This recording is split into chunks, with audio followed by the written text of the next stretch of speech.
माझं नाव डॉक्टर अभय पाटील आहे. आम्ही अश्विनी होमिओपॅथी एस्टॅब्लिश केलेलं होतं 1994 मध्ये. स्टार्टिंग प्रॅक्टिस खूप डिफिकल्ट होती. जेव्हा मी वाशीला आलो तेव्हा हार्डली कोणी होमिओपॅथ्स होते किंवा होमिओपॅथीबद्दल कुणाला माहितीच नव्हतं. तर पहिले पेशंट्स विचारायचे, "तुम्हाला काय सर्दी ठीक करता येते का? तुम्हाला खोकला ठीक करता येतो का?" त्या सगळ्या पेशंट्सना एक्सप्लेन करावं लागायचं. होमिओपॅथी म्हणजे काय आहे? होमिओपॅथी म्हणजे डिसीज ओरिएंटेड सायन्स नाही, पर्सन ओरिएंटेड सायन्स आहे. म्हणजे आमच्यासाठी डिसीजपेक्षा तो पेशंटचा स्वभाव कसा आहे, खाणं-पिणं कसं आहे, त्याच्यामुळे त्याचे रिएक्शन्स कसे असतात, ह्या गोष्टी खूप इम्पॉर्टंट असतात. तसं स्टार्टिंग प्रॅक्टिसबद्दल बोलावं तर असे इन्सिडेंट्स होते, की एक आला, की जो कुठूनच ठीक होत नव्हता. त्याला अस्थमाचा प्रॉब्लेम होता. जवळपास त्यांचं वयस्कर होते, साधारण 60 वर्षाचे आणि जवळपास 20 वर्षापासून अस्थमाचा प्रॉब्लेम लोकल पेशंट होते, तिकडचेच होते राहणारे. मग दुसरा पेशंट होता, की फिमेल होती, तिला ग्लोमेरुलर नेफ्रायटिस म्हणजे किडनीचा प्रॉब्लेम होता.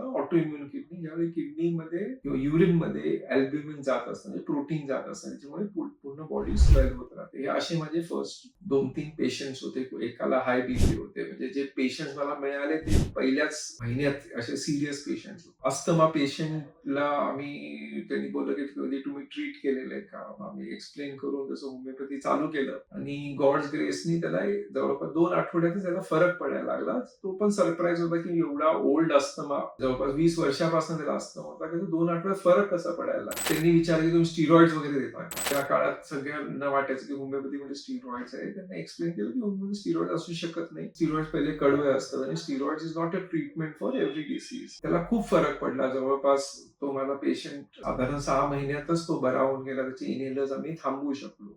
त्याचे बघून बरेचसे पेशंट असे यायला लागले. मग एक पेशंट आला जो मलेरियाचा होता. मलेरिया आणि होमिओपॅथी तर प्रॅक्टिकली पॉसिबलच नाहीये असं एक थिअरी होती आणि त्यावेळी वाशीमध्ये मलेरिया रॅम्पंट होतं. कारण मार्शी लँड होते, प्लस सगळे कन्स्ट्रक्शन ऍक्टिव्हिटीज चालू होते. ते मलेरिया टाईप ऑफ एपिडेमिक होतं. वायवॅक्स जे आहे आणि फॅल्सिपेरम जे ब्रेन टाईपचे मलेरिया त्याच्यामध्ये पण तसे पेशंट्स यायला लागले आणि ते फक्त होमिओपॅथिकनेच इम्प्रूव्ह झाले. अशी मग प्रॅक्टिस बिल्टअप होत गेली ग्रॅज्युअली आणि आता फ्रॉम एक छोटासा सेटअप होता आमचा वाशीमध्ये सेक्टर 15 मध्ये मोठा सेटअप आम्ही आता केलेला आहे. जवळपास 30 वर्षात मोर दॅन 30,000 पेशंट्स आम्ही आतापर्यंत बघितलेले आहेत आणि इंटरनॅशनल पेशंट. त्याच्यामुळे आमची प्रॅक्टिस एस्टॅब्लिश होत गेली over a period of time. ह्याच्यामध्ये बरेचसे आमच्याकडे पेशंट्स होते, त्यांना मूल होत नव्हते, इनफर्टिलिटीचे केसेस होते. तर एक तर बाई होती, तिने अडॉप्ट केलेलं आणि शी वॉज नॉट एक्सपेक्टिंग की बाबा तिला कधी मूल होईल म्हणून. 39 इयर्सची होती ती सडनली ती दुसऱ्या प्रॉब्लेमसाठी घेत होती औषध. 39 इयर्स मध्येच ती कन्सिव्ह झाली. शी हरसेल्फ वॉज सरप्राईज बिकॉज तिचे हार्मोन्स सगळे नॉर्मल झाले. बरेचसे केसेस आहेत जे इन्फर्टिलिटीमध्ये ज्याने अडॉप्ट केलेले आहेत किंवा जे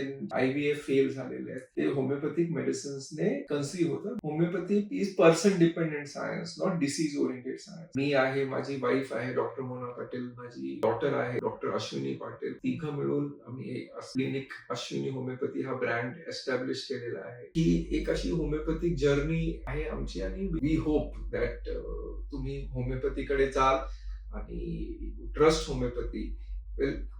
आम्ही काय प्रत्येक पेशंटला सांगतो की homeopath can fail but homeopathy never fails. Thank you.